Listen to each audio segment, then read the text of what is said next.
Welcome to another wonderful Susannah Calloway audiobook. We are excited to have you with us. Before we begin the story, please like and subscribe to our channel and share it with friends. This allows us to continue adding free clean Western romance audiobooks for you to enjoy. The following title is copyrighted by Susannah Calloway, Western romance author. Now, find a comfortable spot, relax, and enjoy the story. The Apothecary's Bride. Chapter 1. The Raber household in Boston, Massachusetts, was a palace to many, but to Nora Raber, it was a gold-plated prison. In the nursery, she learned to love her nursemaid more than her mother. In the drawing room, she learned needlework, drawing, painting, piano, and singing, as the disapproving portraits of her foremothers looked on. In the dining room, she learned formal table manners during untold meals where no one spoke unless there was company. In the parlor, she learned social graces during endless parties for her family. In her father's study, she learned that the man she barely knew and greatly feared had just matched her with a man she couldn't stomach. "Nora, you are well into marrying age. I see that look on your face. Don't bother to whine at me. It will do no good. Your mother and I feel this is a very good match, both for you and for the family. He's been a junior at my firm." "Yes, Papa, I know. And this marriage will all but guarantee a promotion." "Yes, Papa, I know. He will be a senior partner." "Papa, is this only about money?" "Nora, the world revolves around money. Money bought the house you live in, the clothes you wear, the food you eat, and the expensive lessons you take. A daughter's purpose for people in our position is to..." Nora sighed. There was no point in arguing with her father. She had never seen her parents show affection to her, her younger sister, or even each other. At the same time, she refused to believe that love wasn't real. The love and affection her nursemaid gave to her and Clara, her sister, were real enough.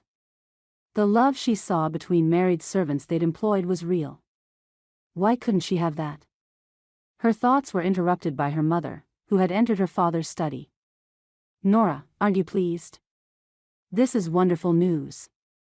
I've already contacted our dressmaker, Anne. Our daughter is not pleased, Mrs. Raber." "Why ever not? Nora, what's wrong with you? This is a very good match." "I know," said Nora. It was all Nora could do not to lose her temper. Instead, she rubbed the claws at the ends of each arm on her chair. This was an old habit. Whenever she was close to losing her temper, she rubbed on them to lighten her anger. Nora looked at her parents as if for the first time. Her father, who had always seemed so large and imposing, was graying at the temples. Somehow, as he sat in his enormous burgundy leather chair, he looked smaller than in past years. The furniture in his study, like the rest of the house, was a combination of family heirlooms that had been updated, and the latest in fashionable pieces. Her mother, who had always seemed so shapely and stylish, now looked like a faded flower. Once again, Nora's mother interrupted her thoughts. "Nora? Nora. I am speaking to you." "Yes, Mama. You're being ungrateful, after all we've done. Both your father and I have been working on this. You didn't ask me about it." Nora's father bristled. "It isn't up to you. Just be happy. You will be taken care of, have plenty of money, and you'll do your family proud. Now, end of discussion. Perhaps you should go play the piano for a while, Nora," suggested Mrs. Raber. Playing the piano was Nora's favorite thing to do in the entire world. She may not have been good enough for the concert stage, but she did have talent. In fact, her ability sealed the deal for her marriage. Quite often, when guests were visiting, Nora was asked to play. It was a source of pride for her parents. The piano itself was beautiful. It was a full-sized Steinway grand with the most expensive finish. The keys were of the highest grade of ivory, and Nora loved the piano with her heart and soul. That afternoon, Nora tackled Chopin's Military Polonaise. As the notes rang throughout the house, her sister, Clara, headed over to her. Clara was as plain and ordinary as Nora was dazzling. That said, the two girls were quite close. Nora would shield and protect her little sister when their mother would contrast the two of them. When Clara melted into tears because once again, her shyness prevented her from socializing properly, Nora would comfort her. When Clara became distraught over her fear of never having a suitor, Nora would remind her there were things more important than having a beau. At times, there was nothing even Nora could do, however. The one place Clara found consolation, apart from Nora, was in her reading and writing.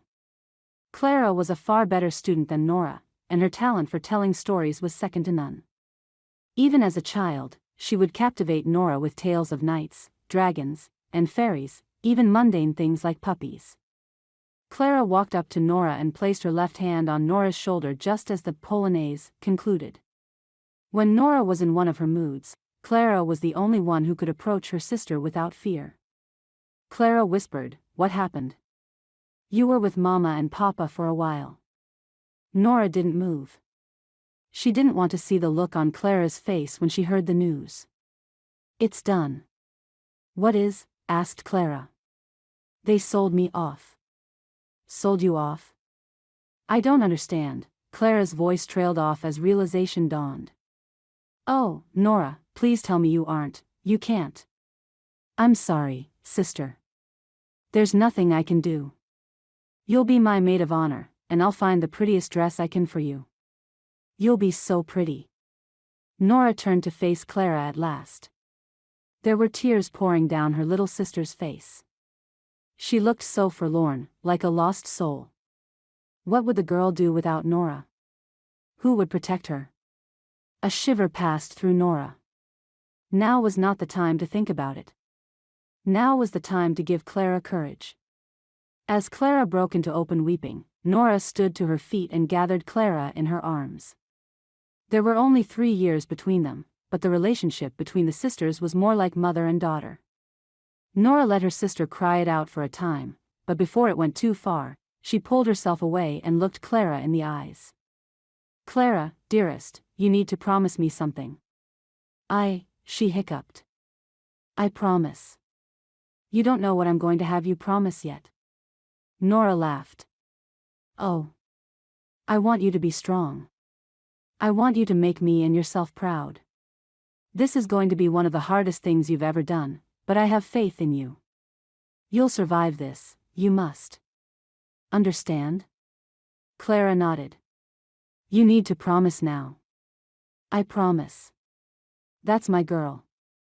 Standing beside Nora's beloved piano, the two sisters embraced once more, all alone in the drawing room. Deep inside, Nora worried about Clara.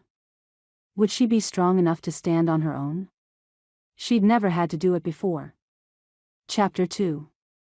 It was the following Saturday night, and the good linen, silver, crystal, and china were placed beautifully in the dining room.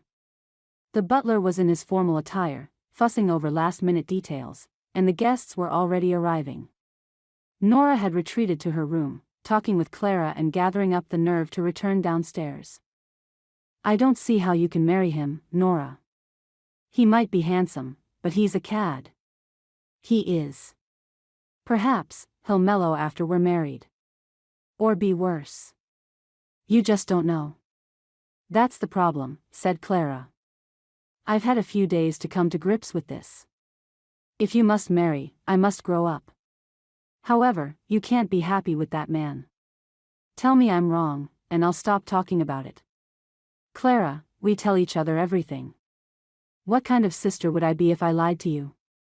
What kind of sister would I be if you couldn't tell me what you thought? That's one reason I love you, Nora. Another reason is your free spirit. It disturbs me so thoroughly to think that he, of all people, will cage your spirit. Please tell me you'll stay free."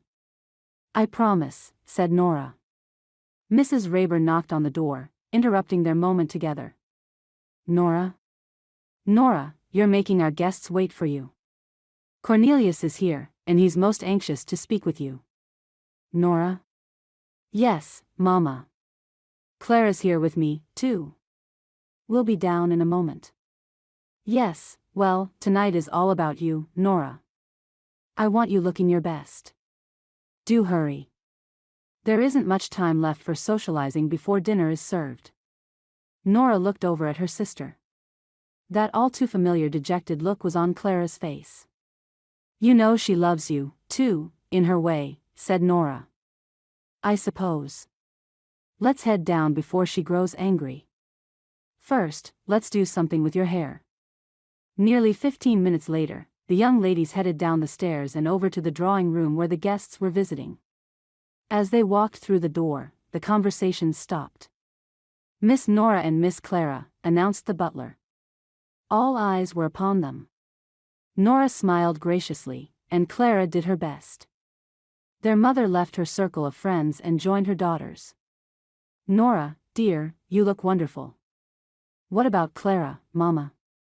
"Clara, you look nicer than usual." "Something is different." Nora curled my hair and... "You're wearing one of Nora's good dresses." "Clara, you apologize to your sister, march upstairs, and take that expensive dress off right now." Mrs. Raber's raised voice drew attention. She smiled and nodded to those showing concern until attention was again diverted. "Did you hear me? How dare you?" "Mother, I let her wear it. It was my idea." "What difference does it make if she wears it?" asked Nora. "That dress was made for you. She looks foolish in it." Fingers of red rose up Clara's face. "Mother, that is simply not true. Clara looks lovely. You aren't used to seeing her like this because she doesn't have any elegant dresses." I curled her hair and used some of my ribbons. "Clara, you look beautiful tonight. Don't you worry about a thing. I am the mistress of this house, young lady. That still means something." The dinner bell rang, announcing to the guests that it was time to adjourn. Mrs. Raber's mood settled. "We'll discuss this later. It's too late to do anything about it now. Just don't be clumsy and spill on it at dinner tonight, Clara." Clara said nothing but nodded her head. Cornelius Ainsley, Nora's fiancé, was indeed a handsome young man. His thick, golden hair was brushed back in waves, and his crystal blue eyes were mesmerizing. His solid jaw and robust physique made him one of Boston's most eligible bachelors. Even his voice was a booming baritone. It was said that his charm and good looks won him many of his cases in court. Nora was annoyed to see that her mother had seated her across from the man. And her sister was not by her side as she had always been in the past. When the apparent oversight was discovered, Nora brought it to her mother's attention, making sure to do so in front of others. "Mama, I see that there has been a mistake. Perhaps one of the servants set Clara's place card over there by mistake." "What?" "Oh. Mrs. Raber looked around to see several guests watching the interaction. "Yes, of course. Clara, you must sit by your sister." As they all sat down together, Clara squeezed Nora's hand in appreciation.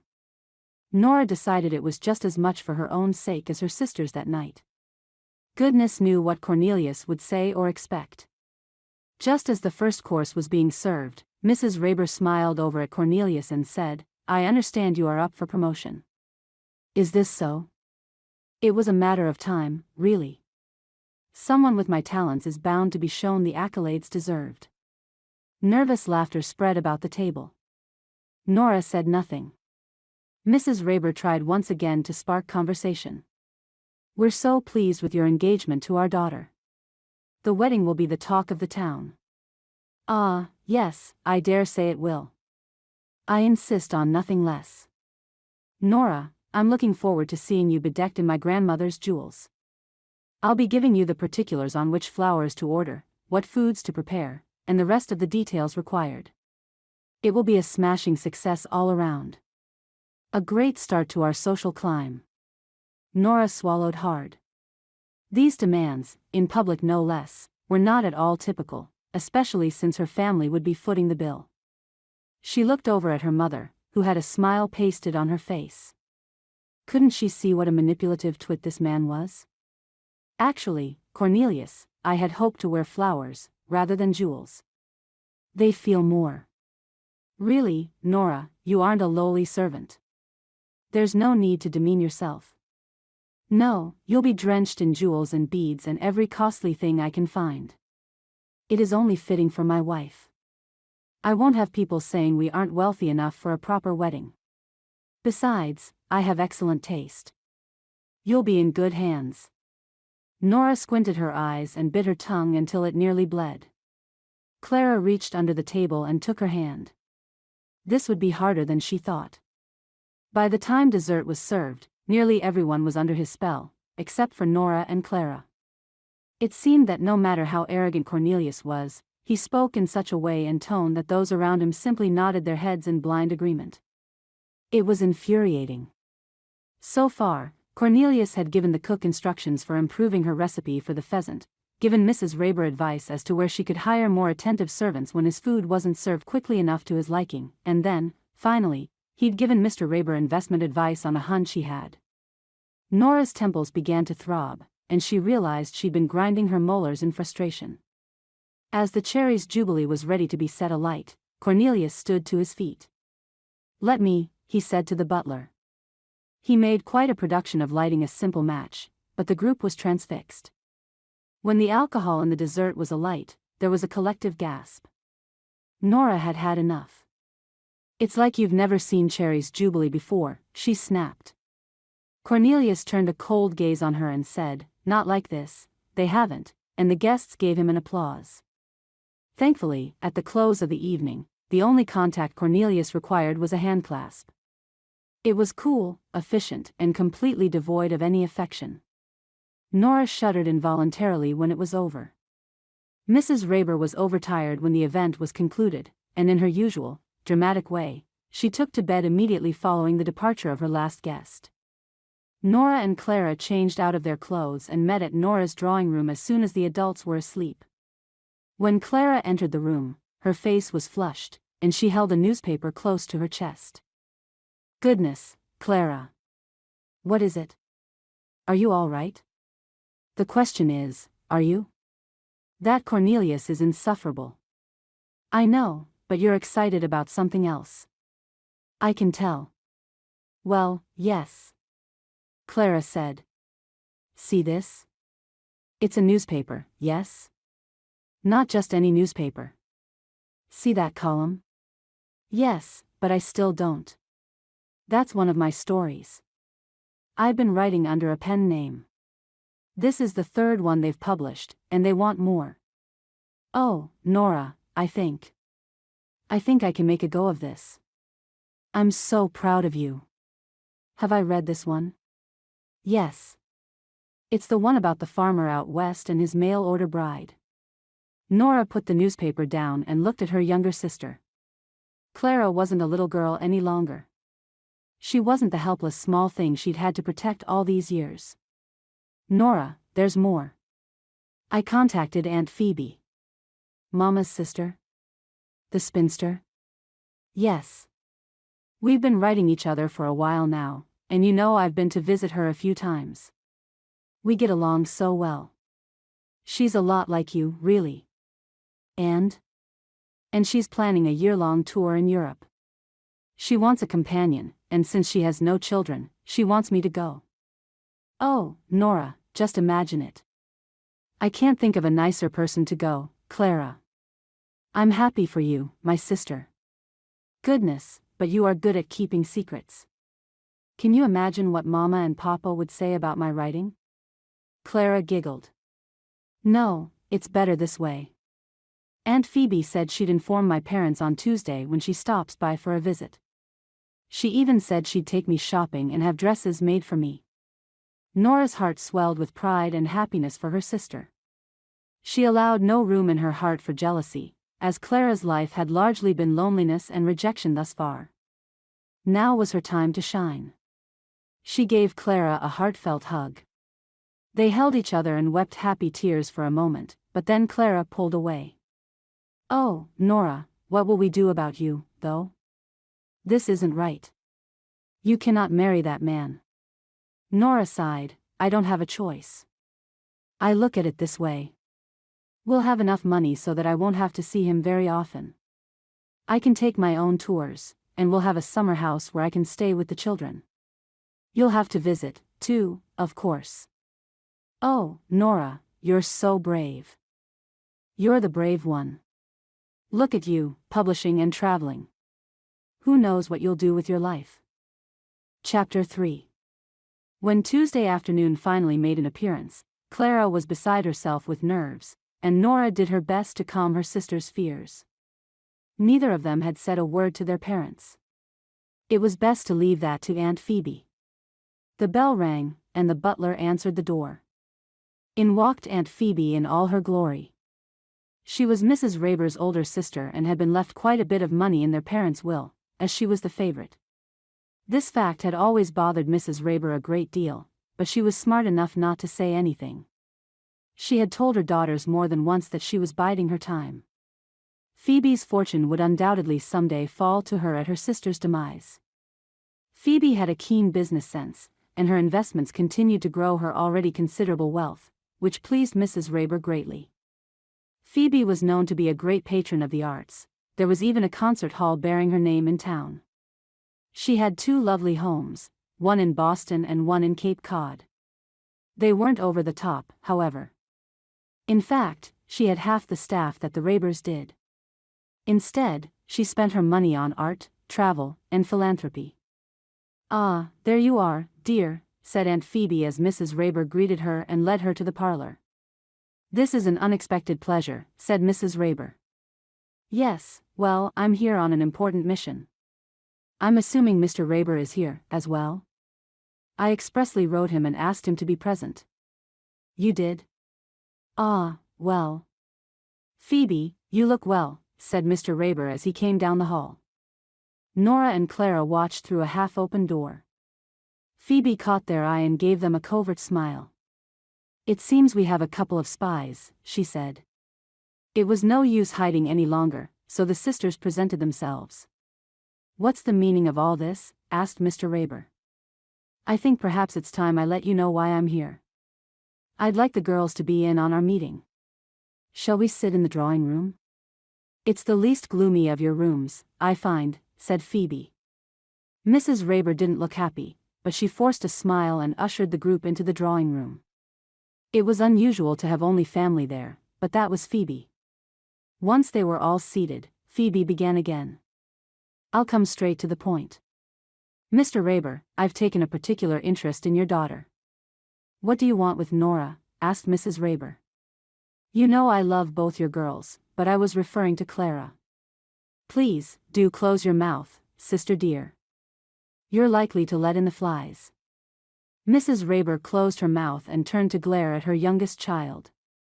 "Clara, what have you done?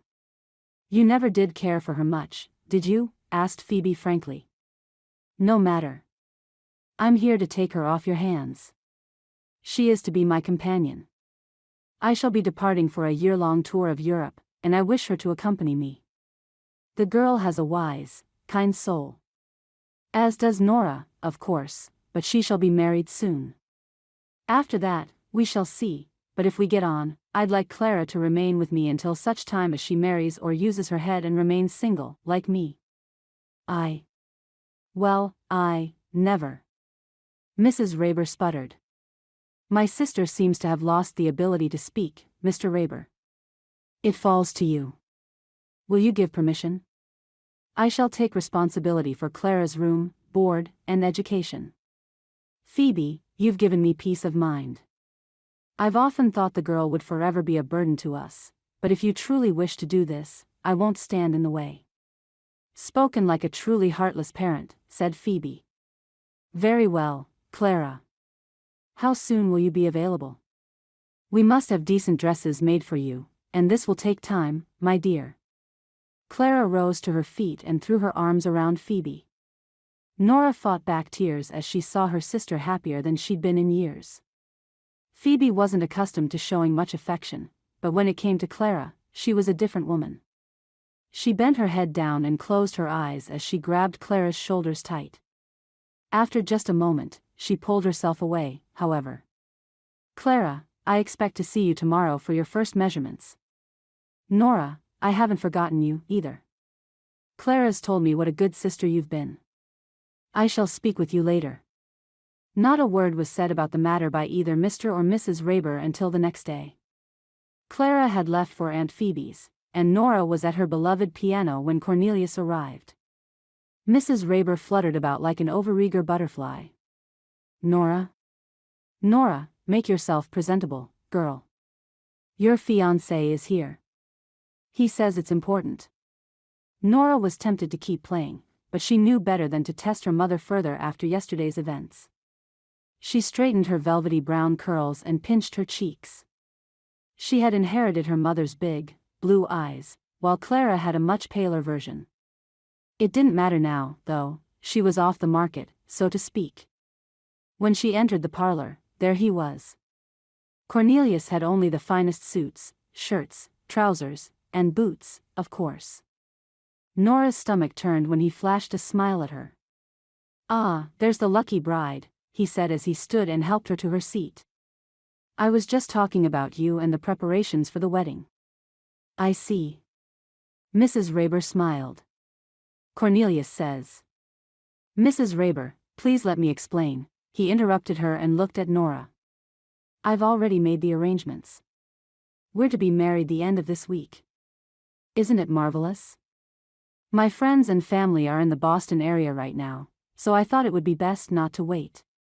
"What about," Nora began, feeling sudden alarm. "The flowers? Ah, they'll be lovely. Day lilies, as far as the eye can see." Mrs. Raber gasped. "But, dear man, they mean coquetry."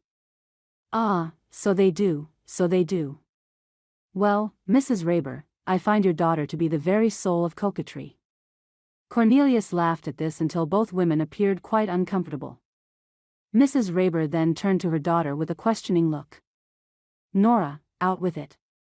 With whom have you been flirting? What a disgrace." Her voice rose with each syllable. Nora, who had never so much as looked at a man, was astounded. "Mother, I have no idea what he's talking about." "Cornelius, is this a joke? Perhaps you don't understand my humor." "It is rather complex," he said. "Byzantine, you mean," said Nora. "Did you really order those flowers? Is the wedding really set for Friday? What of my family?" "Mrs. Raber, you must work on your daughter's manners." "I shan't be able to do all the work, you know," he said. "Relax. Yes, it is Friday. It's too bad your family won't make it a priority, but I can't help that, now can I? How goes the dress? Did you receive it?" Nora looked at her mother. Mrs. Raber giggled nervously. "Yes, dear Cornelius, we did. I'll have her fitted today. Thank you for your generosity. Yes, I want my bride to be most attractive, after all. See that it fits properly on the big day." "Of course." "Shall we see you again before the wedding?" asked Mrs. Raber. "Not likely. I am a busy man, after all. Good day to the both of you." Nora was in her sitting room, gazing out the window, when Clara came home. Nora had asked her sister to meet with her there right away, and Clara came up immediately. When Nora saw how excited Clara was, it brightened her dreary heart. "Oh, Nora, it was so much fun," Clara cried. "I've never been so spoiled." "That's wonderful. You deserve it." "What happened?" "Auntie's personal tailor took my measurements." "So many measurements." "Then he showed me patterns, materials, and colors. He had to help me decide. Even Auntie had to help." "Oh, Nora, I'll have 12 dresses, and one of them is to be a ball gown." Clara squealed and then paused. "Wait, when I first came in, you looked sad. What happened here?" Nora told her about the insufferable Cornelius. "Ugh, that horrible man. You can't do this, Nora. You just can't." Nora smiled ruefully. "It's already done. I know you'll make a beautiful maid of honor this Friday. That will make me happy, at least. It's not fair." "It's not. Aunt Phoebe would take you, too, you know. She has so much money." "She." "Oh, Nora." Clara began to sob.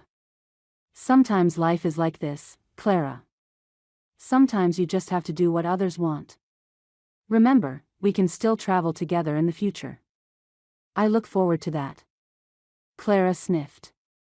Is there no solution? Chapter 4. When the day of the wedding arrived, Nora wasn't even nervous. She felt nothing. Clara did her best, but she, too, behaved as if she were numb. They had arrived early at the church. It wasn't even the one her family had attended for generations. Cornelius didn't attend church, but he liked the way this one looked, so that was where the wedding was to be held. Sure enough, the flowers were plentiful, and nearly all of them were daylilies. When Nora first saw them, her face flushed, but she quickly returned to feeling nothing. Nothing mattered.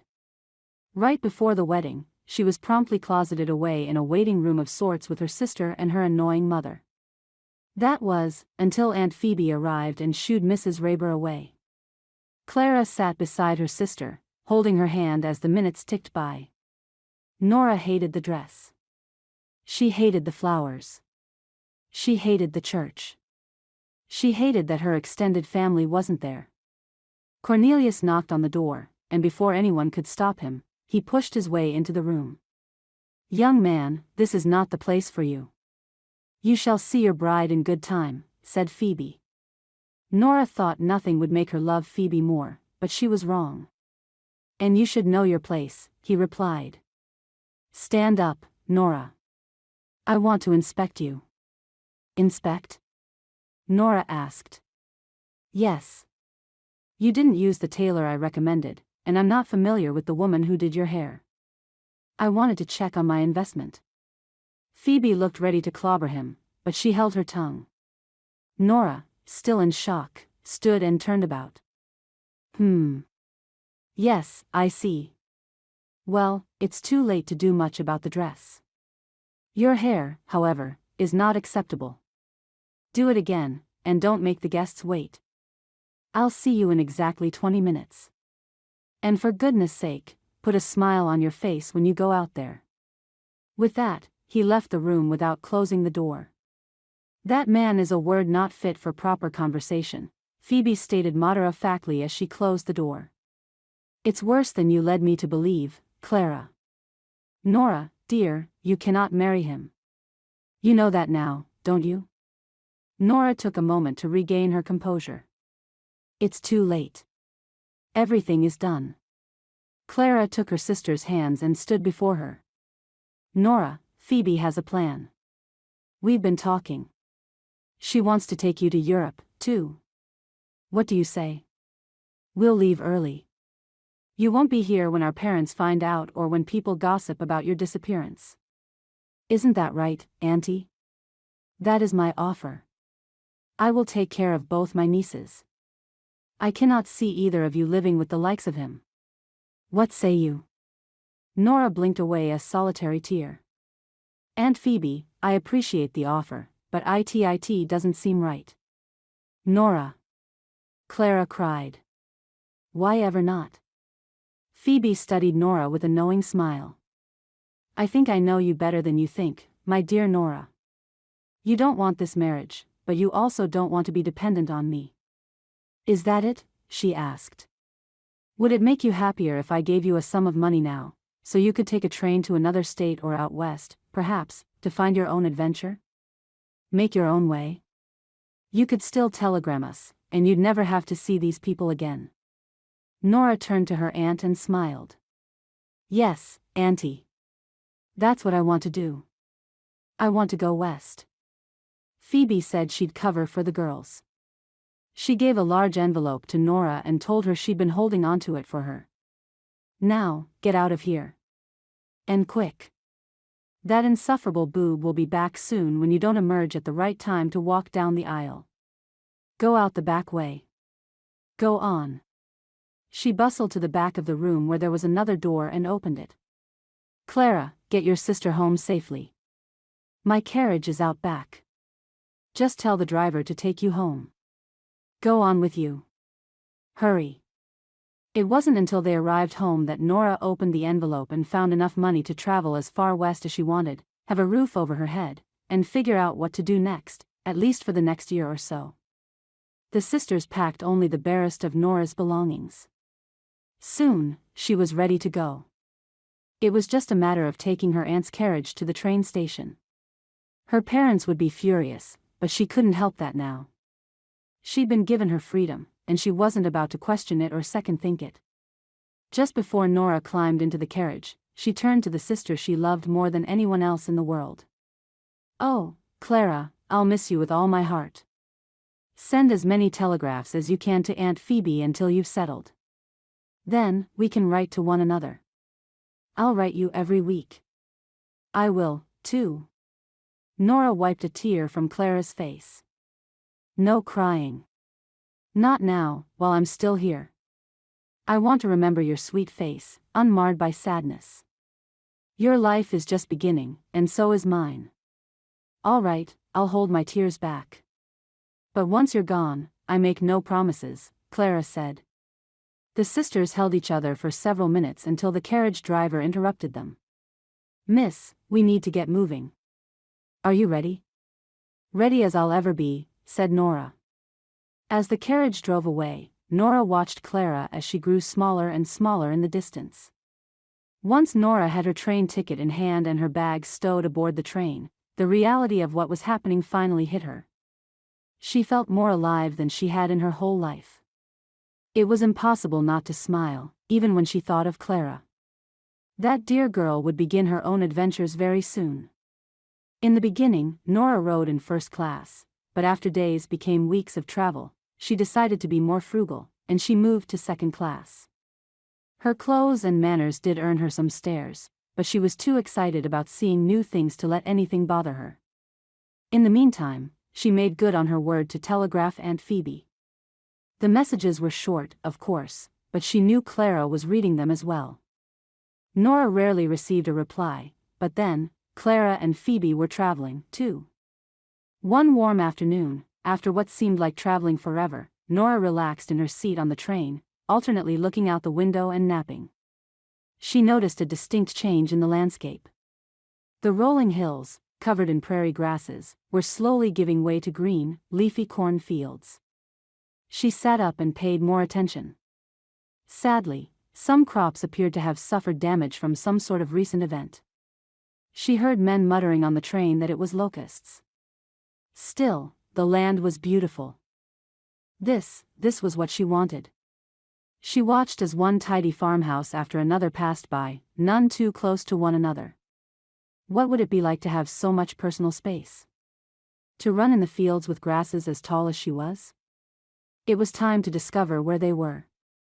"Excuse me, sir." The man holding a newspaper drawled his response. It was obvious he wasn't interested in conversation.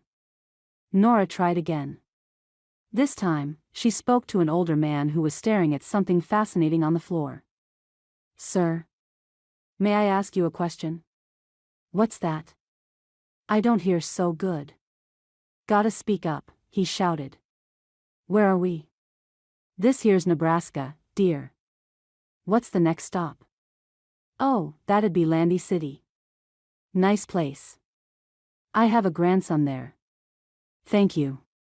Nora smiled at the man, and he smiled a toothless grin in return. So, this was Nebraska. It seemed hot and humid, but she'd experienced both before. That, and she'd learned long ago not to complain of discomforts. Once the train came to a halt in the Landy City station, Nora wasted no time. She departed and had the porter gather her bags. It was time to learn more about this place. The station was well built and well tended. There seemed to be a significant number of people coming and going, but it was nowhere near the crowd level she'd left behind in Boston. She squared her shoulders and made her way to the exit, porter in tow. From there, she took a carriage to one of the nicer hotels in town. It wouldn't do to rent the most expensive lodgings, so she settled for a regular room. After she unpacked, it was time to set about getting to know the city. Chapter 5. One of the first things Nora did upon arriving was to go for a long walk in order to stretch her legs. She enjoyed speaking with the people and getting a feel for Landy City. First things first, she decided. It was time to find some refreshment. There were only 2 restaurants in town. One was a shabby place called Nellie's Kitchen, possibly for those who couldn't afford much, or who perhaps could no longer cook for themselves, and one was a tidy little place with lace curtains in the window called Steele and Dunlap's. Nora chose the latter. Once she was seated, a woman motioned to her from a table across from hers. She was alone and looked quite friendly, so Nora responded with a smile. "Hello there," the woman said. "Dining alone?" "So am I. Would you like to sit together?" "Certainly." Nora sat down at the woman's table and offered her a handshake. "My name's Margaret. Margaret Roberts." "Nora is my name." "Are you new in town?" "Yes, just passing through." "Or perhaps, staying longer," said Nora. "I'm from out of town, too. I ended up staying." "Really? Why did you stay?" "I can see the appeal, but—" Margaret tilted back her head and laughed. It was an open, honest laugh. Nora instantly liked her. "Where are you from originally, Margaret?" "I come from New York. I work as an agent for Heavenly Dove's matchmaking service." "Matchmaking service?" "I see that look in your eye. Many women come to us for assistance, and not all of them are in dire circumstances. Anyway, there are times when I miss the big city, but I wouldn't trade being here for anything. Of course, I've only been here for a handful of months now, and I haven't wintered here yet. But it can't be worse than back home." "I didn't mean to insult. It's just that, well, I've heard stories about matchmaking services." "Don't you mean mail-order brides?"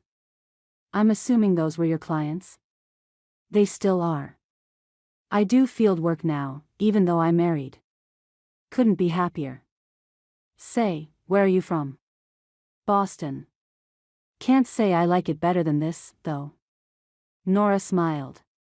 The 2 women spent the next hour talking about city life, travel, people, weather, fashions, and life in general. Nora felt that she'd found a kindred spirit, and it seemed Margaret felt the same way.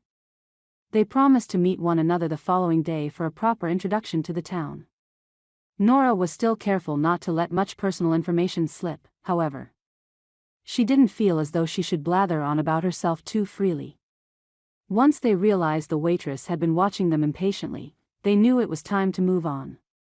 Margaret told Nora of her husband Lawrence's general store and suggested she visit there.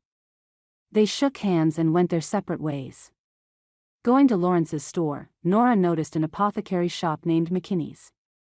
Sometimes, being on the road didn't settle well with her stomach, and a powder proved helpful. Once she entered the apothecary, she saw that it was a spotless little shop, painted pure white.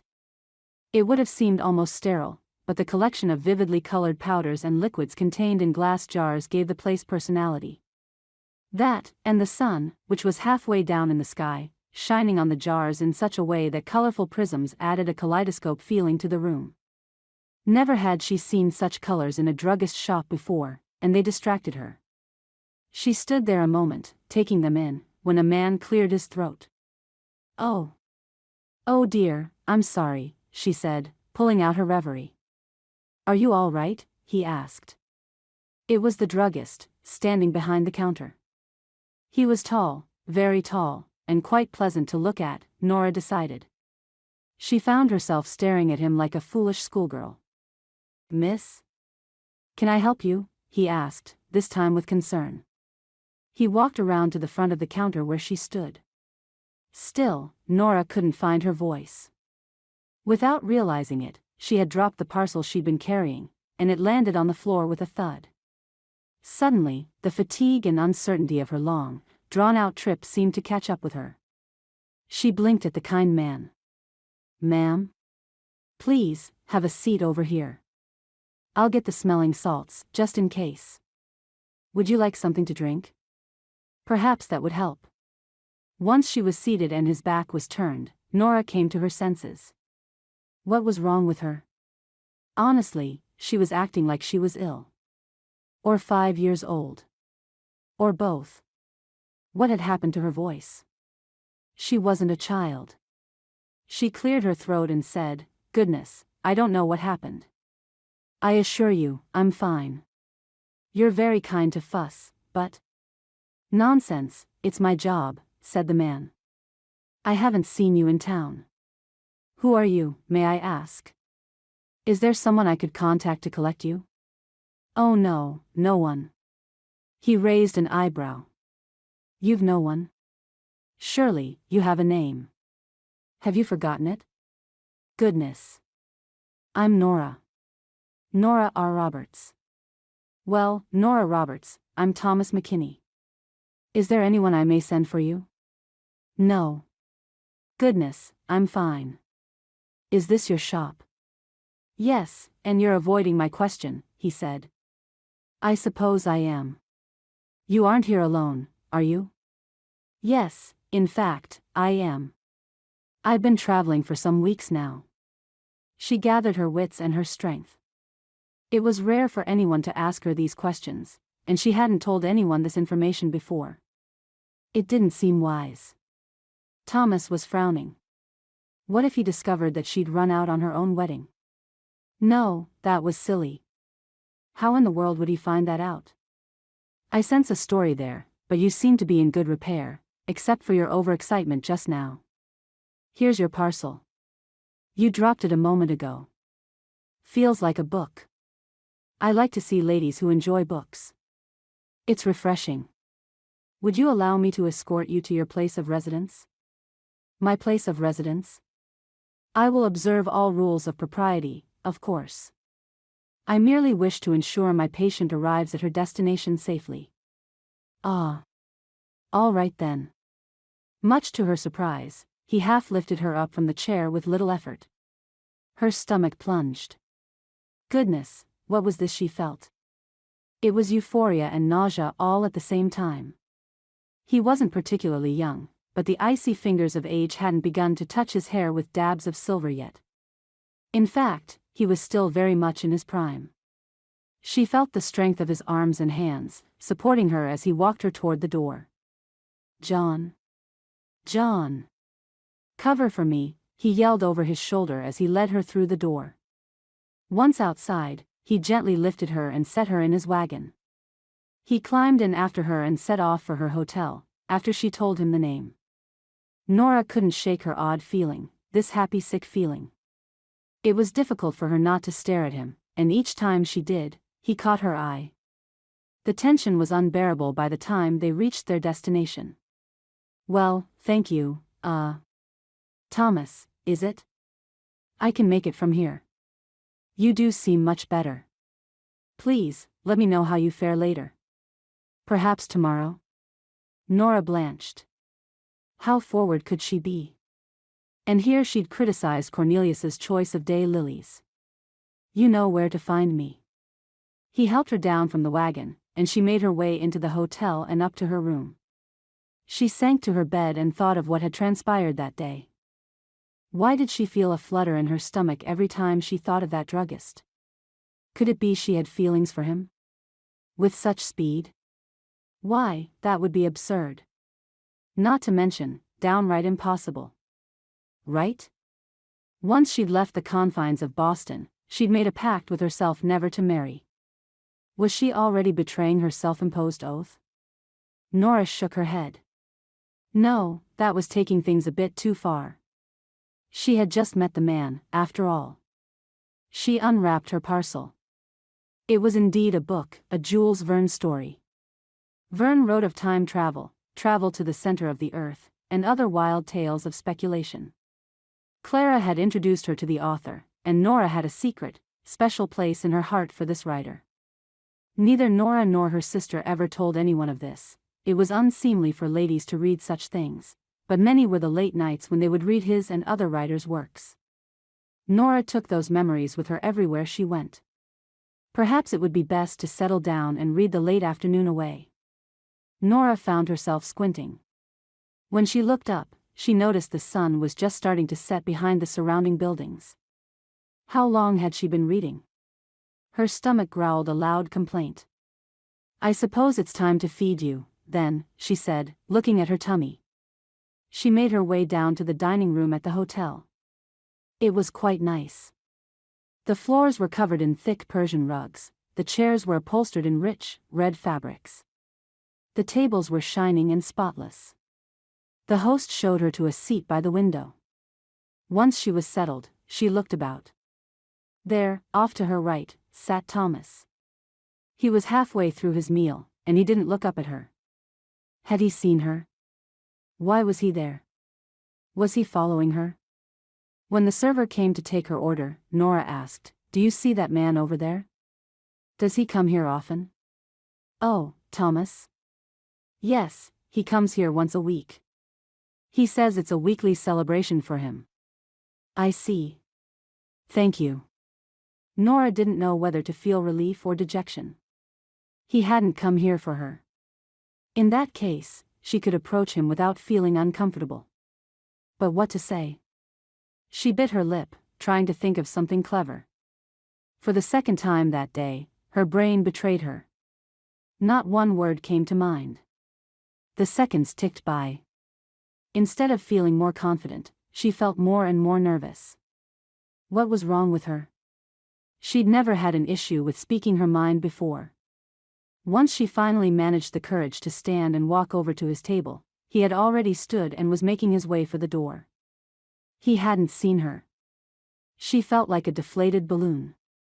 The best she could manage with her dinner was shuffling the food from one side of her plate to the other. Her appetite had withered and died. Perhaps tomorrow, she could manage a small visit with the man. Oh, but she'd promised to meet with Margaret. She'd find a way to do both. Chapter 6. After a restful night, Nora pulled herself out of bed and prepared for the day. Once she had washed up, fixed her hair, and dressed in fresh clothes, she was ready to face anything. That was what she told herself, at least. Never had coffee and toast tasted so good as it did that morning. It was none too early, but she'd never been an early riser. She'd never had to be. First on her list of things to do was visit Thomas. There was more bounce in her step than the day before, which made her wonder if perhaps she hadn't been well the day before after all. Landy City was not as busy today. Perhaps that was because it was Saturday. The relative quiet suited Nora just fine. It gave her a chance to notice the things around her without distraction. For example, the post office was a shabby, old building that had probably been here long before the population boom. The bricks that made up the structure appeared to have seen many a hard winter. Several bricks had been split, and the mortar was missing in some places. No doubt that was a drafty place to be. She made note of its location, as that was where she would send her telegraphs. At last, she came upon McKinney's apothecary, and her pulse quickened. It wasn't dread, exactly. It wasn't unpleasant, this feeling she had. It was more like excitement. Nora couldn't wait to see him again. The bell rang as Nora entered. Thomas looked up, and when he saw her, he smiled. And what a smile! It was warm and genuine. Nora blushed. "I hoped I'd see you again under better circumstances, Nora," he said. "Your color is better today. How are you feeling?" "Much better. Do you have a moment, or might we visit a bit here? I planned for this, just in case." Thomas disappeared for a minute. Then she heard him talking to John in the back, asking him to cover once again. "Will John mind?" she asked once Thomas returned. "I doubt it. He'll be fine. Shall we?" He motioned to the door. They proceeded to walk about Landy City. She loved having him as a guide and loved having him by her side. After they had seen nearly half the town, the subject of her book parcel came up. "I seem to recall you had a book with you yesterday. Which one was it, if you don't mind my asking?" Nora swallowed hard. So far, things were going so well. Did she dare tell him the truth about the book? What if he didn't approve? The memories of covert reading with Clara came back to her. If Thomas didn't approve, what would that mean? Would that make him any different from Cornelius, who completely disapproved of such reading material? Better to know now. It is a novel by Jules Verne. She looked at his face, watching for a reaction. "Jules Verne, you say?" "Yes." I admire the work of Jules Verne. I never thought I'd find a lady who enjoyed him, too. Oh, this opens a new branch of discussion for us. Shall we sit here, at this bench, and speak of this further?" Nora was stunned. Not only by what he said, but by the sheer look of joy on his face. He told the truth.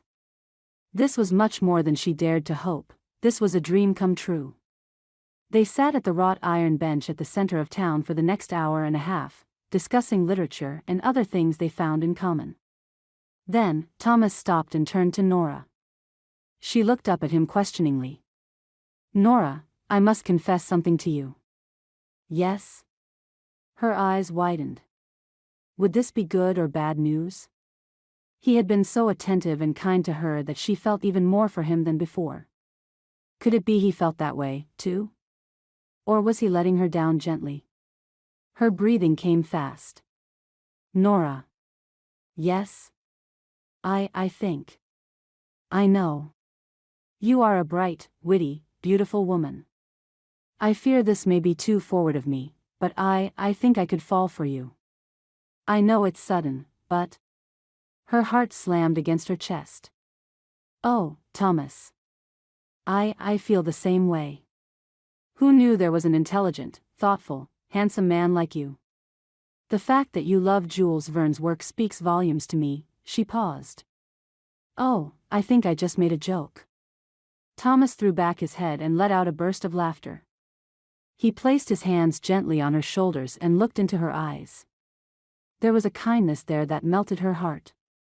"There's something else I need to tell you, something important," he started.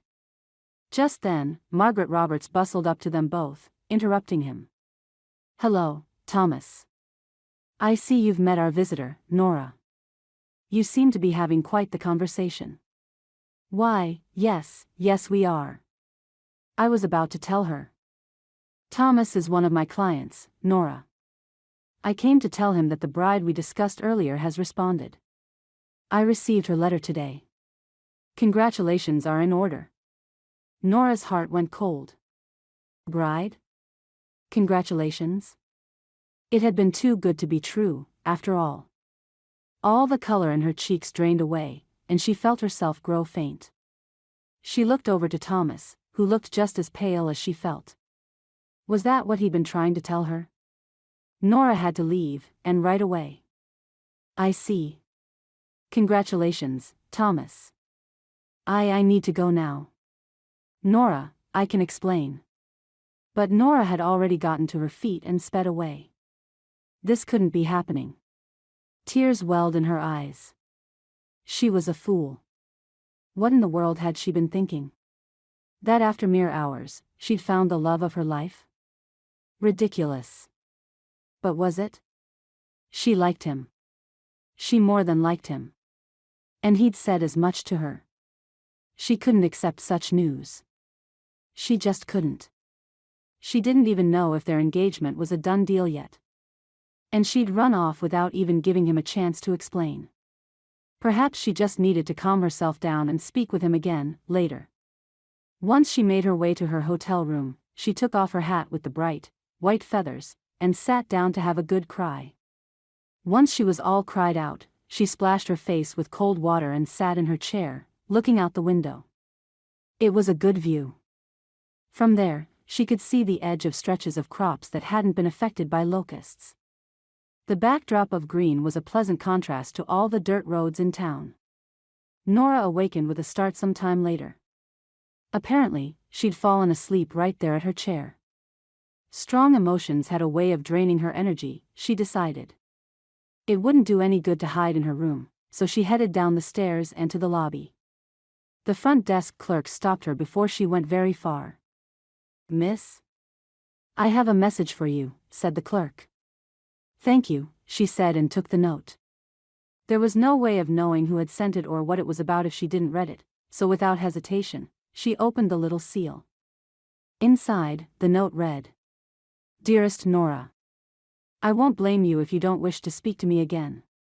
I tried to tell you I was Margaret's client, and that there was a potential bride, but as far as I knew, nothing was certain. I feel wretched about the way you found out.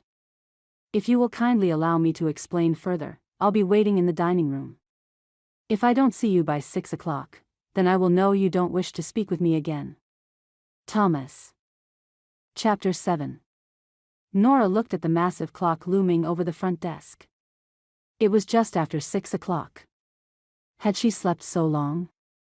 There was no time to lose. She gathered her skirt up in her hands and hurried at an unseemly pace to the dining room.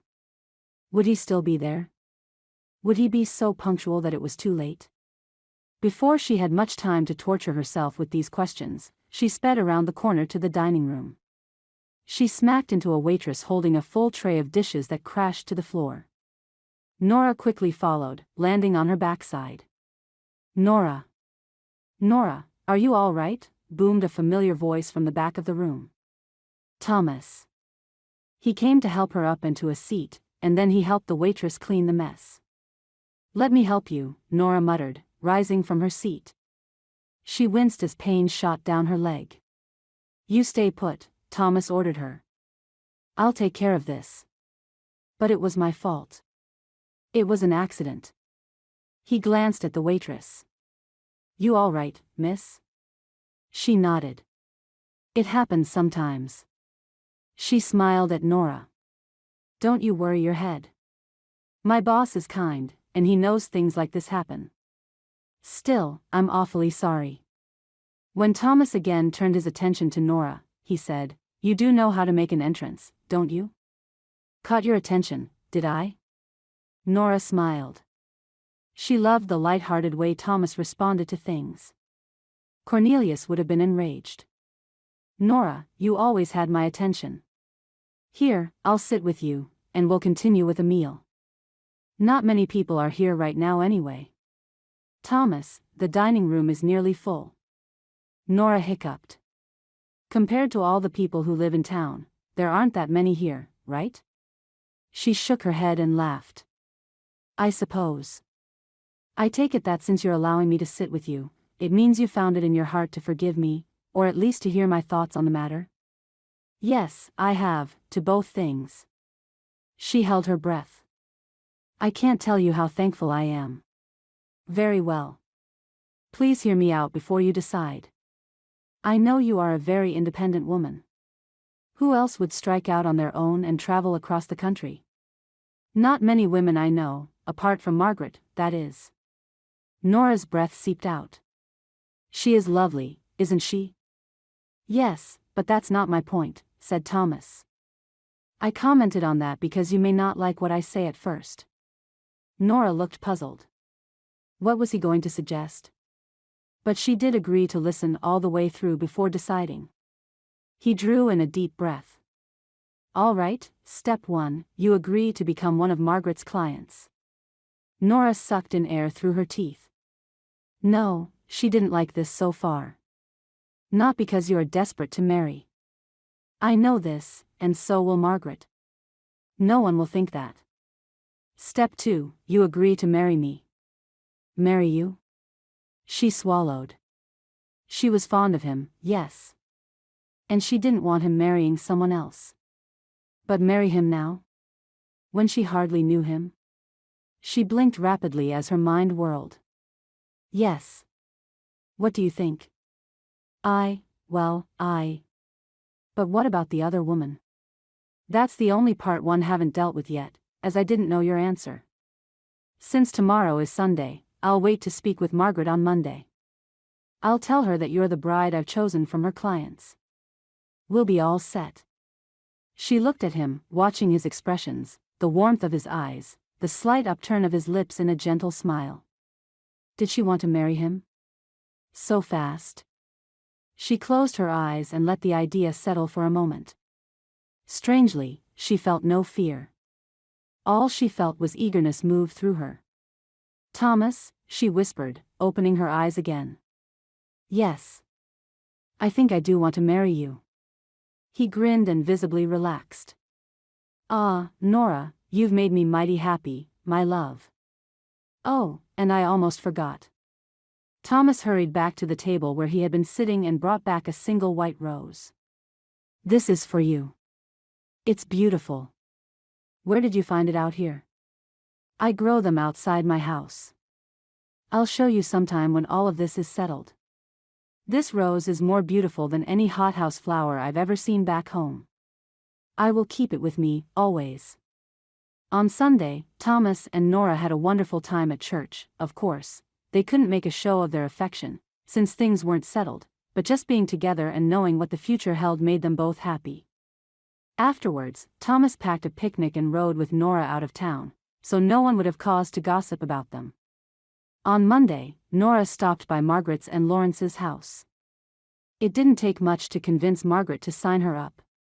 The only detail Nora left out was her plan to wed Thomas. That would come later. The sun was shining, people in town were friendly, and although she hadn't seen Thomas since church had let out the day before, Nora assumed everything was going to plan. The sky was just beginning to darken, ever so slightly, when Thomas came calling. Nora met him in the lobby. He looked a wreck. Something was wrong, very wrong. What is it, Thomas? What's happened? Nora, you'd best sit down. Why? What's wrong? Thomas? Please, just sit down over here. He ushered her over to a semi-private cove off the main lobby. Nora's stomach began to churn. Now will you tell me? Did you sign up? Yes, it's official now. He closed his eyes and bowed his head. Nora, I can't break it off with Annie White. Annie? Yes, that's the name of my mail-order bride. Oh, Nora, I'm so sorry. I didn't know. I didn't know she was already on her way out here. I didn't know it was a done deal, but Margaret said the lady was so desperate to leave her situation that she took the first train out, even before her letter arrived here in Landy City to tell us. Margaret didn't even know she was on her way until she received the telegram today. Apparently, Annie will arrive tonight. Tonight? On the 6 o'clock train. Oh, Nora, Thomas looked stricken, his face pale and his eyes wide. I'm sorry, he uttered. Perhaps when she arrives, I can. No, Nora interrupted. How can you tell a woman who has just traveled so far that she has come for nothing? We can't do that to her. We can't. Nora's heart twisted within her. She felt sick. She took a gulping breath and summoned all her inner strength, the same strength that saw her strike out on her own across the country not so long before. She would simply make her own way. It was what she had intended to do in the first place. Nora took his hand and looked into his eyes. Thomas? Yes? Thank you. For everything these past few days. This isn't how I wish things had gone, but I will love you even more when you do the right thing by Annie. As you said, I'm strong. I'll start again. You'll see. He wiped a tear from her face. I know you will, Nora. But I don't want you to have to be strong. I love you, too, and I'm not giving up. You must, she told him. I won't be responsible for breaking another woman's heart. I just won't. Reluctantly, he agreed to never tell anyone what had happened. After all, what good would it do to tell others? Nora had already written a letter and sent it to Clara, telling her sister about the wonderful man she was going to marry, so she'd have to clear that up, but as for anyone else, it was a secret they would take to their graves. Chapter 8. Nora and Thomas spent the few hours they had left sitting on the iron bench where they had professed love to one another for the first time, where they had discussed literature, talked of travels, and where they had shared ideas for Nora to start a business in town. They spoke of everything but romance or plans for the future. Then, it was time for them to part. Annie was due to arrive soon, so Thomas took Nora's hand one last time and gave her a smile. She did her best to smile back. Only when he walked away did the tears begin to roll anew. Nora decided that the best way to deal with her loss was to stay as busy as possible. Aunt Phoebe had given her enough money to buy a modest dwelling and run a small business. Nora thought perhaps it would be best to combine the two. The only question was what kind of business to run. She did have some skills, of course, but it made more sense to buy into a business that already existed. Lawrence and Margaret could help provide her with decent referrals, even though she hadn't known them long, but she needed more connections in town. Where to start? She decided to visit with Margaret and get some advice. At the very least, it would give her something to do. Margaret wasn't home, so Nora decided to look for her at her husband's general store. Sure enough, Margaret was pitching in that day. Lawrence's right-hand man Harold was out taking care of his nephew, Will, who had a fever. The store was busy as usual, so Margaret could take only a moment to speak with her. "Hello, there. What brings you by today? Eager to see who I found for you?" "Found? For me?" It took a moment for Nora to realize what she was talking about. "Oh goodness, that's right. About that. You realize that if you back out of the contract, you will owe money to the agency, right? Has something happened, Nora? You seem unhappy. Or disturbed. We're only open for another hour or so. Would you like to sup with us tonight?" "Of course, she would," said Lawrence, overhearing them. "Please, do come over. We enjoy having company." "I suppose so. Yes, that'd be nice." "It's settled then. Perhaps you'll tell me what's on your mind," said Margaret. Nora didn't have too long to wait. In the meantime, she volunteered to help as she could with closing for the day, and she walked to the Roberts' home with them. After a delicious roast, stewed vegetables from the garden, and a fresh apple pie, they all sat back in their chairs around the table with contented sighs. "My dear, you've outdone yourself tonight," said Lawrence. "That you have," said Nora. "I've never tasted better." "Thank you. Let's go over to the more comfortable chairs." "I'd like to put my feet up," Margaret said. "You two ladies go ahead. I'll take care of the dishes." Margaret grinned with pleasure. Lawrence always does the dishes and some of the other household chores. "You're a wonderful husband, aren't you, dear?" "I'm blushing." He laughed. "That is pretty impressive," said Nora, trying to imagine Cornelius even entering the kitchen. "But Thomas." Yes, Thomas would help. She ignored the pang in her heart.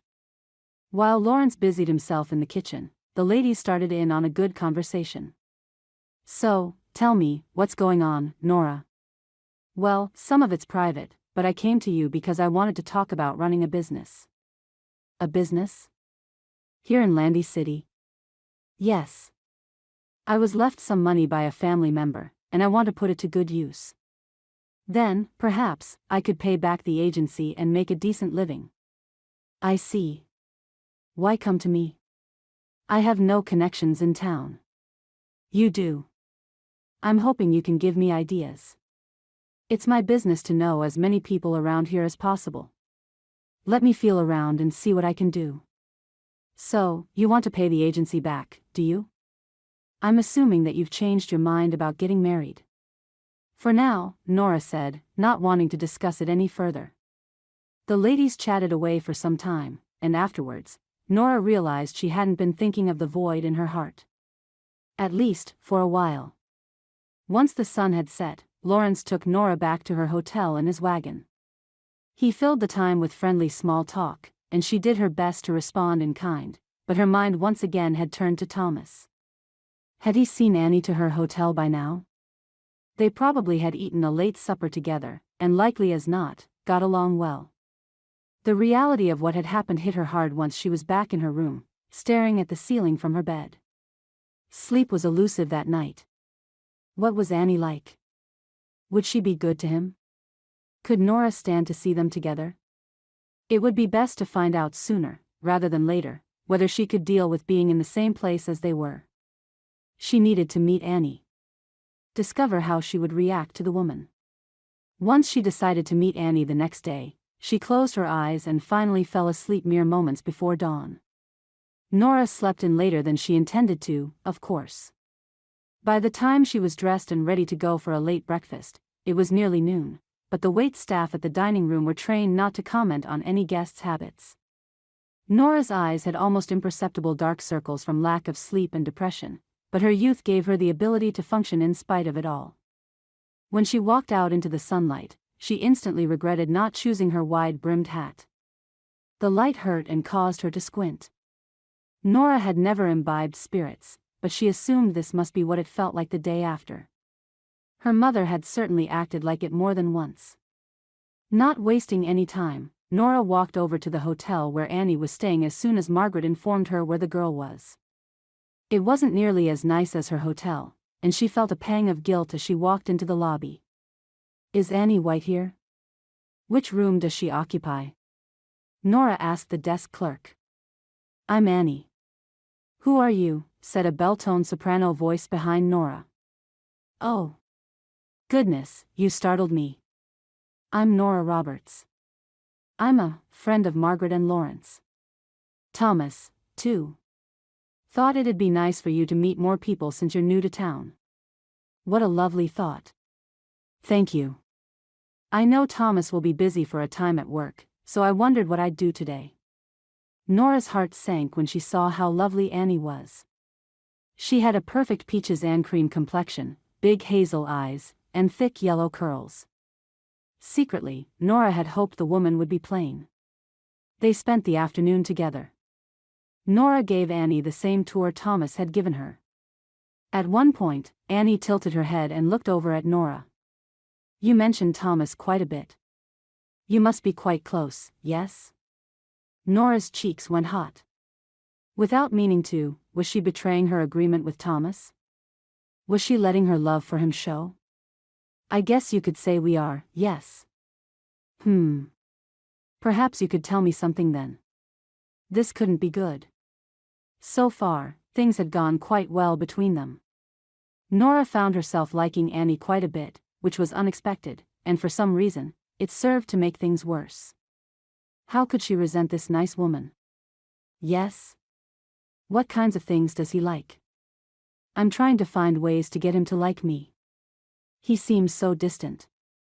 I realize these arrangements aren't made for love, but books. Books. He loves literature, both high literature and low." Annie thought for a moment. "I'm not much interested in books, but I suppose I could get interested, if it would help. Any authors you could recommend?" "Jules Verne," Nora blurted out. Annie's eyes grew wide. "Really? How do you know that?" "I like him, too. We've discussed it." "You do? But, you're a lady?" "I know. My sister and I used to stay up late at night together in my room, just reading. Sometimes my aunt would buy the books for us. It was easier that way." "Oh dear. I don't know about that. I suppose I could try. I just don't want people to talk, you know." "I understand. What else?" "He hasn't traveled all that much, but he loves to learn about other places. I've never had the money to do that, but I'd love to travel." "Where would you go?" "Paris, France." For certain, it would be Paris. "You know, Annie, I hope that comes true for you someday. You seem like a very nice person." Annie blushed. This served to make her rosy cheeks a crimson color while the rest of her bloomed a pale rose-petal pink. "Annie, you are lovely." "Thomas is a lucky man." Nora's voice trailed off as her throat began to close up. "Nora, is something wrong?" "I thank you for the compliment, but something doesn't seem right." "Should we sit?" "What about over there? Are you all right?" Annie pointed to the iron bench. The one where Nora and Thomas had sat. It was too much. Nora struggled to keep her composure. "I tell you what. Let's agree to meet again later today. I'm overtired, it's true." "I'd like that, Nora. I like you, and I think you'll be a good friend. I'm thankful you found me." Annie smiled her lovely smile, and the two of them parted. Chapter 9. After spending an hour lying down in her room, Nora met Annie once again. They had discussed meeting for a light supper at Steele and Dunlap since Thomas was planning to keep the apothecary open late that day. The arrangement made Annie somewhat uncomfortable, as she had never been to a place so formal, but Nora said it would be her treat. Nora arrived early and watched the door for signs of her new friend. Sure enough, Annie showed up right on time. Unfortunately, she wasn't alone. Right behind her walked Thomas. His face was a blank canvas. By the time they sat down, Nora had lost her appetite. "I hope you don't mind, Nora," said Annie. "Thomas closed up shop earlier than he planned. I was nervous about coming here alone, so I convinced Thomas to accompany me. For some reason, he really didn't want to come, but he did for my sake." "Didn't you, dear?" "Yes, I did. How are you, Nora?" Nora swallowed hard. It was a Herculean task to keep a smile on her face while seeing them together. She knew it was the right thing to do, but by the time she had survived the supper, she'd made up her mind. Yes, she would start again, but it wouldn't be here, in Landy City. Every time she saw them together, it would be a knife to her heart. How long could she pretend? Was that fair to Annie? The girl deserved an honest friend. At the end of the tense and awkward meal, the three of them went their separate ways.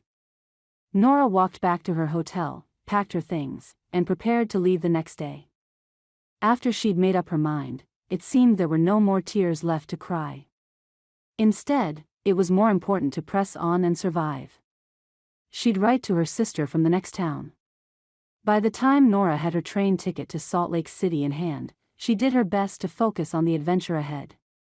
That was what Aunt Phoebe would do, right? Still, thoughts of Thomas invaded her mind. Sleep had been elusive again the night before, and her dark circles were much more prominent now. Her face, normally porcelain-like, was startling pale. Even the ticket master inquired about her health.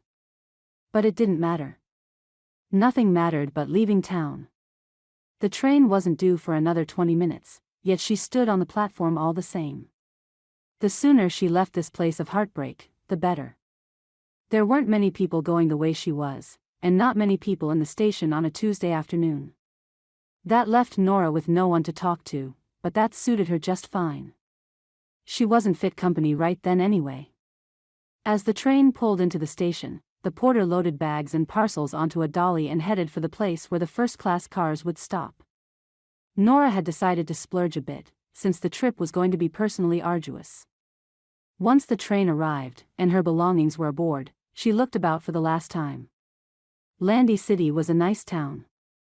She'd miss it. As Nora turned to go, she heard a familiar bell-toned soprano voice call out, "Nora! Nora! Wait!" It was Annie, running as fast as she could up to the train. Behind her trailed a confused Thomas. Nora was touched that they wanted to say goodbye, but it just made things harder for her, so she waved to them and stepped onto the train. Thomas would understand her haste. "Ticket, miss?" the ticket taker asked Nora. "Nora. Please, please, wait. I have something to tell you," Annie cried. She was getting close. If Nora turned her back on the girl now, it would be just plain rude. Nora told the ticket taker, "Sorry, I'll be back. You've got 5 minutes. Don't dally." Nora stepped down to meet Annie face to face. The poor girl was out of breath, and it took a moment for her to speak. In that time, Thomas caught up with them. There were 4 minutes left. "Nora, I have something to tell you." I wanted Thomas to hear it, too. "I'm listening, Annie." "My train's due to leave in 4 minutes. Don't leave, Nora." "You don't need to," Annie said between pants. "How long have you been running?" asked Nora. "And why don't I need to leave?" "I know why you're leaving," said Annie. Thomas interjected, "Can someone explain what's going on here?" "Nora, why are you leaving?" "Annie, why did we come down here together?" "I'm no fool," said Annie. "I know love when I see it. You two love each other. Tell me I'm wrong, Thomas." Thomas held his composure. "Annie, even if that's the case, I have a contract with you. I will honor it." "And that's what makes you a good man," said Annie. "But how could I live with myself if I knew I was standing between two people who love each other? That's not the kind of person I am." "Nora, if you do love him, tell me so, please. If we are friends, we must be honest with each other." The conductor sounded his minute warning for the train. Time was running out. Annie, I'd be lying if I said I didn't, but... It's settled then. Porter. Get her belongings off the train, and hurry please. Annie cried. What are you doing? Asked Nora. Surely, you can see why I can't stay here. When we're done here, I'm going to see Margaret. I'm going to tell her it isn't working between me and Thomas. I understand there are other bachelors in the Landy City area. I have every confidence in Margaret to find me a new match very soon. Now, will you stay? Please, say yes. But Annie, are you sure? You're throwing away a good man here. I know what I'm doing. I'm doing the right thing. I'll be just fine. Now, what are you two waiting for? Nora looked over at Thomas and back at Annie. Annie, you are an amazing woman, you know that, said Nora. Thomas, what do you think? I think she's the best woman I almost married. Thank you, from the bottom of my heart, Annie. I'll continue to pay your room and board until you make a new match. Nora gave Annie a heartfelt embrace, and Thomas did the same. All right, I'm off to straighten things out. Besides, you two need a moment to yourselves, I imagine. Annie smiled. Once she was out of sight, Nora and Thomas held each other's hands and looked into each other's eyes. I wouldn't have been able to do it, Thomas whispered in her hair. I was ready to tell Annie today. But, you were under contract. Being under contract with Heavenly Dove's agency and being under contract with my heart are two different things, he said with finality. Annie was as good as her word. Margaret, though confused, changed the contracts and went to work on Annie's new match. In the meantime, Nora and Thomas began planning their lives together. Unlike Cornelius all those weeks ago, Thomas was more than happy to let Nora plan as much of the wedding as she wanted. 14 days later, the church bells rang. It was time for Thomas's and Nora's wedding to begin. Annie served as Nora's maid of honor. Instead of jewels, Nora wore flowers grown in Thomas's garden. As Nora let Annie help her dress for her vows, she thought of her sister, Clara, and her aunt, Phoebe. She wrote them to tell them the news the very day she found out. There was no way they could arrive by the time the wedding began, of course, but she hoped they would visit someday. Nora knew they would love Thomas.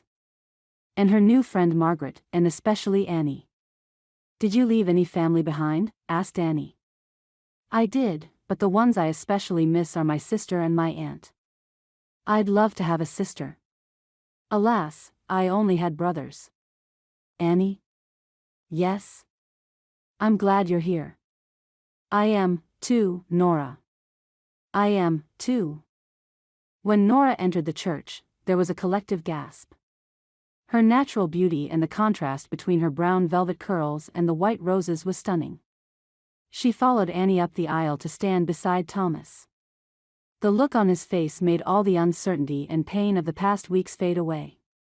It was a beautiful wedding, and there wasn't one day lily in sight. Only roses. The end.